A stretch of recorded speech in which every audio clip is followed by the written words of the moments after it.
Hello, welcome to Digital Science's Global Showcase 2020. I wish you a warm welcome from the whole Digital Science team.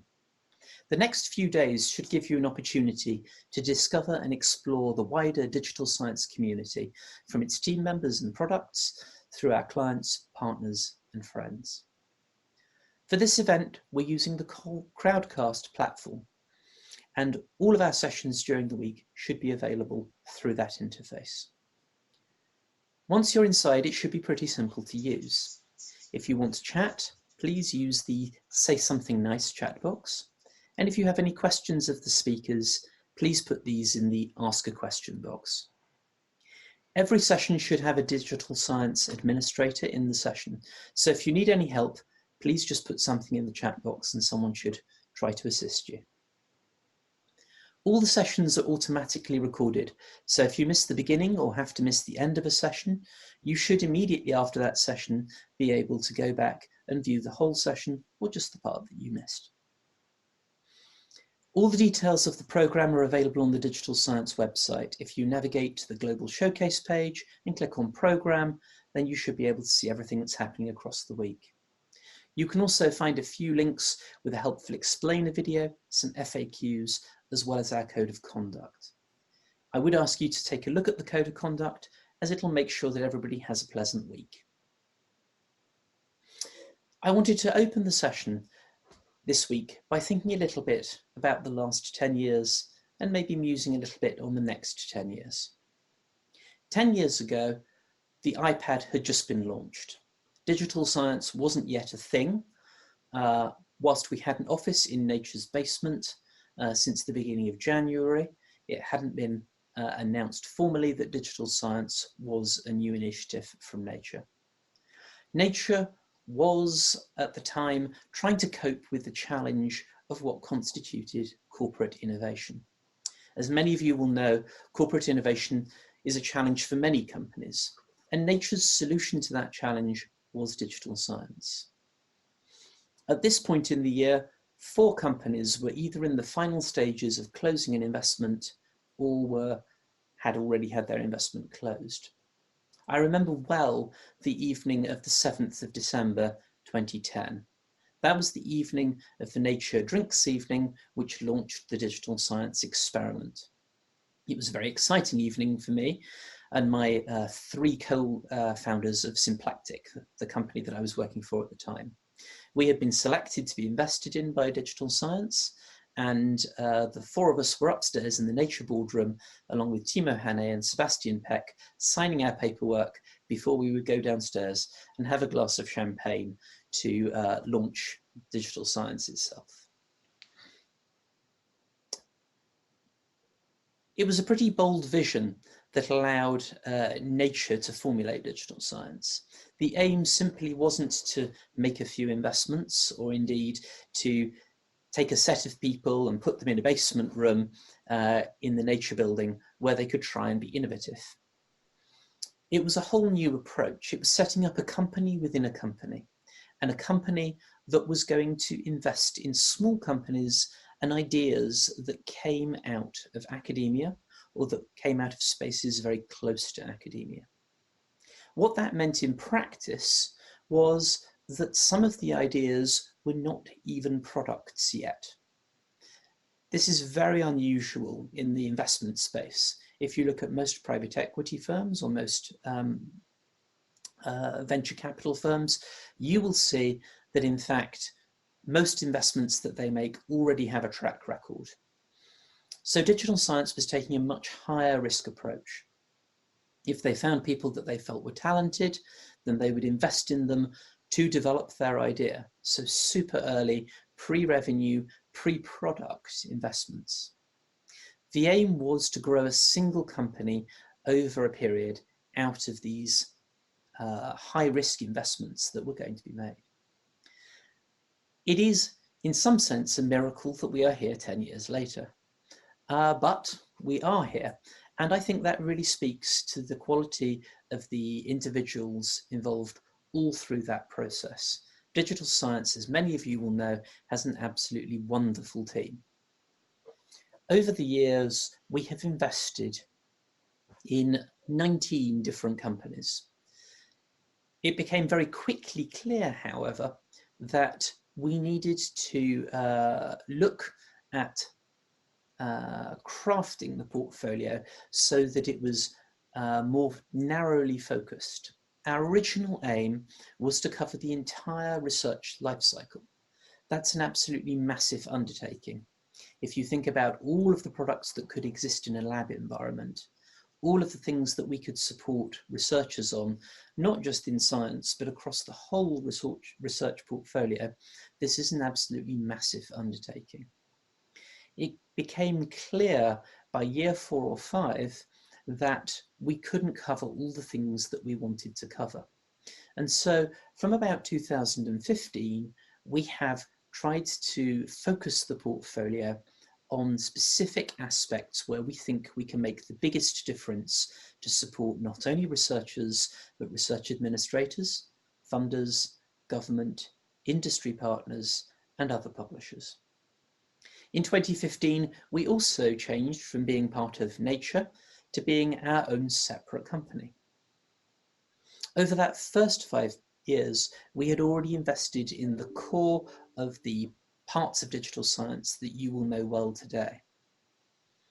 Today, digital science has everything in it from altmetric, which I think you all know is the leading indicator of impact and attention for research beyond standard citations. We have a small boutique but perfectly formed consultancy group that allows us to help anybody in the space who wants to understand data or do data manipulations in really interesting ways. We produce bespoke reports and bespoke analyses with some really interesting and groundbreaking technologies which allow us to leverage as much as the data as we are able. We have CCT, one of our workflow products that works with many funders around the world to make the process of applying for grants easier and facilitates understanding not only in grant space now, but also in institutional space of how people apply for grants. We have our flagship product, Dimensions, which starts to bring together all of these routes to information from different places. When we launched Dimensions in 2018 as its full product, we included publications information, citation information, we included patents, clinical trials, and grant information. Over the last few years, we've added to that data sets. We've diversified publications to include preprints, and we've gone beyond that to also include policy document information. That microcosm of different data sources has never been seen in research before. That context that it allows you to bring is quite unique and something that we hope really empowers not only research administrators, but researchers themselves to discover more and understand the context of what's being shown to them.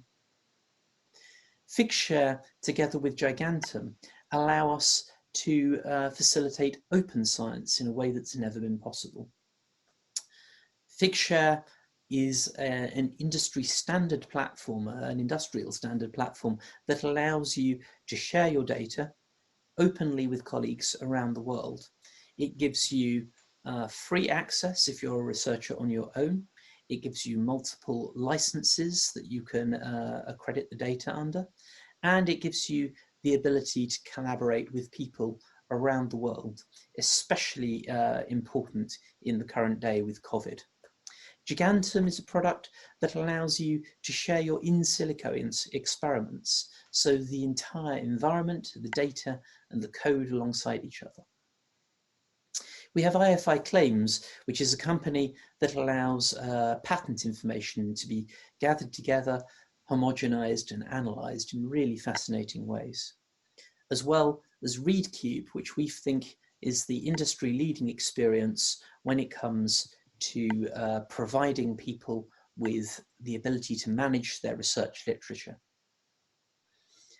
Symplectic is the product that I came from originally and have worked on now for something like 18 years with that team. They provide research information management software for some of the world's largest and some of the world's smallest research organizations, allowing them to make strategic decisions about all of the different activities that they're undertaking in their research. We also have a new investment in a company called Seismic. Seismic is really groundbreaking in what they're doing. They are helping people hire more diversely and more appropriately across the science world. They have an incredible engine of different ontologies and different approaches, which allow you to make sure that your hires are the best hires that you can make, taking into account criteria around capability, diversity, and inclusion. Finally, one of our really important areas is around Overleaf. Overleaf helps people collaborate and create new research. They specialize in a LaTeX-based platform, but they hide that LaTeX technicality behind a really easy to use user interface. And they allow people around the world to collaborate on writing the best papers that they can. Our final product, Writeful, is a product that allows researchers to really understand how to write the best English. I say researchers generally and advisedly because it is, of course, not just foreign speakers of English who need help in writing English, but also, from my own experience, English speakers who need to help themselves writing English. So Writeful is a great tool for that whole audience. Over the years, we've invested in other companies as well, from Peerwith and One Degree Bio, through SureChem, Biodata with their LabGuru product, through Bioraft, Transcriptic, and TetraScience.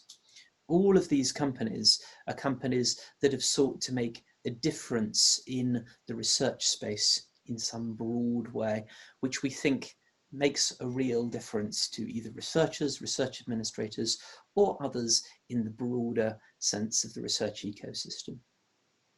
Through that time, we've also invested in 27 Catalyst grants. These are small products that have often come out of institutions or ideas that have come out of institutions, which really needs to be fostered and developed in their early stages. Some of those research grants have also gone on to form the basis of investments that we've made elsewhere in the portfolio.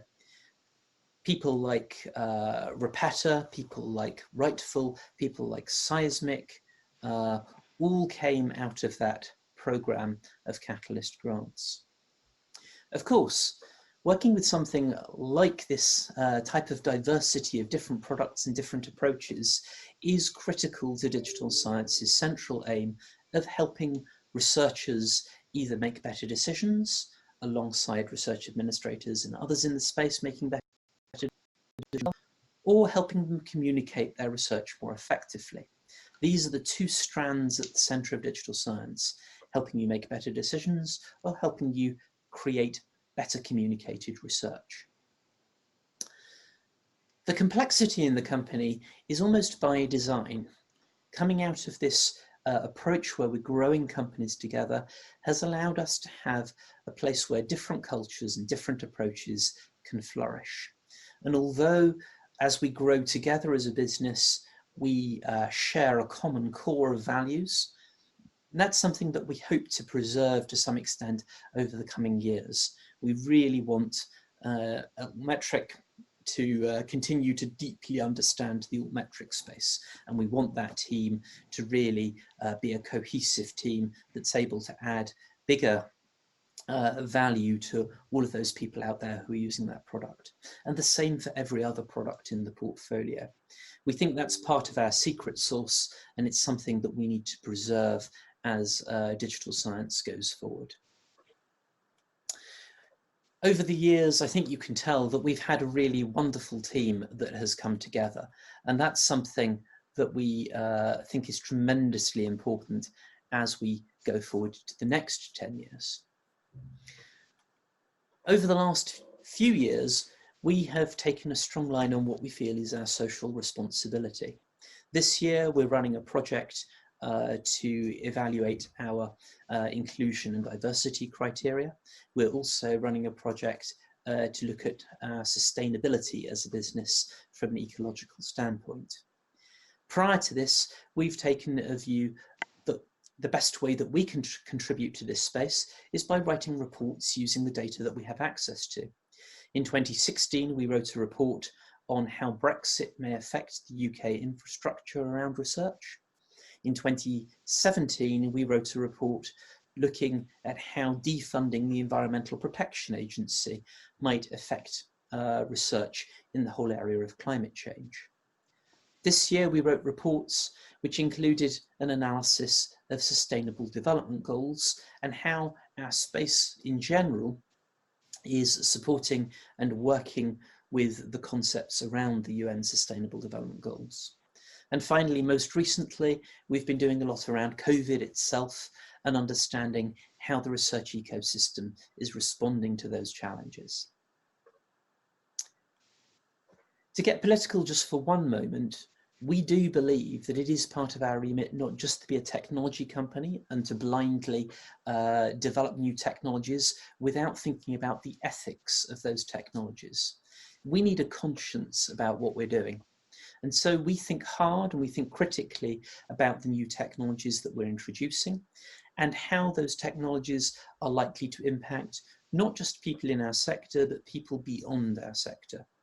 We need to be careful who we're empowering to do what and how those different approaches that others may take based on our products will impact not only our sector, but more broadly. In those far off pre-pandemic days when everything seemed possible, like going to our office or flying to the next country, we saw a world that was coming to grips with some really interesting technologies. The Microsoft Kinect was launched in 2010.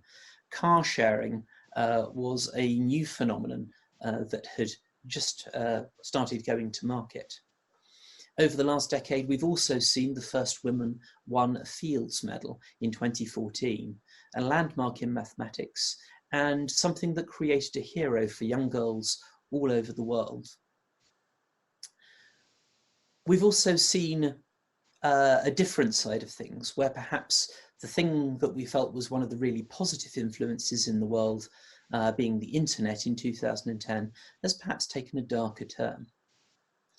As we go forward, I can't help but wonder what the technologies will be of the next 10 years. We know, I think, that AI will be a recurring theme in what we have to deal with as we go forwards. Increasing trust and the decentralization of trust is going to be a big theme. I think that blockchain technologies, as buzzwordy as that sounds, may be something that will bring us additional benefits in the research sector. I think AI will allow us to generate tools that are able to support researchers and perhaps even challenge their biases rather than reinforcing them. I think these are some of the critical issues, and when I talk about thinking about the ethics of the technology that we're producing, we really need to think in those broad terms about the technologies that we're backing. As I've indicated in some of the recent reports, I think that looking at how research is defined in the post-COVID era is going to be incredibly important. How the world will look 10 years from now is being formed in the policy units and the governments of today. If we think about the definition of research impact and how that has changed in the last 10 years, there is a unique opportunity right now to think about research impact through the lens of sustainable development goals. And at Digital Science, I think we firmly believe that green technologies, a green economy, open approaches are the way to try and push forward research into a new world. While public research institutions focus more on their research efforts, it is clear that governments have bigger agendas. Around the world, in the next 12 months, critical decisions are going to be made around how much funding is available to research and what nature that funding will take, what it is for, and how it pays taxpayers to invest in research. All of these issues are in the melting pot right now. And I think institutions and industry players likewise have a responsibility to come together and make sure that research is done in the best way for the broader stakeholders that we have, which in some sense is humanity itself. I remain positive on this. If you look at the amazing people that we have in digital science, these people are really a reflection of the space that we serve. We're really pleased to have you together in this conference this week. It is our first conference of this type, and over 1,000 of you have registered to be here. I hope that you have a great conference, and I really hope that you enjoy interacting with all of the colleagues at Digital Science and all of the other participants across the whole of this week. Thank you so much for joining us, and I hope you have a lovely time.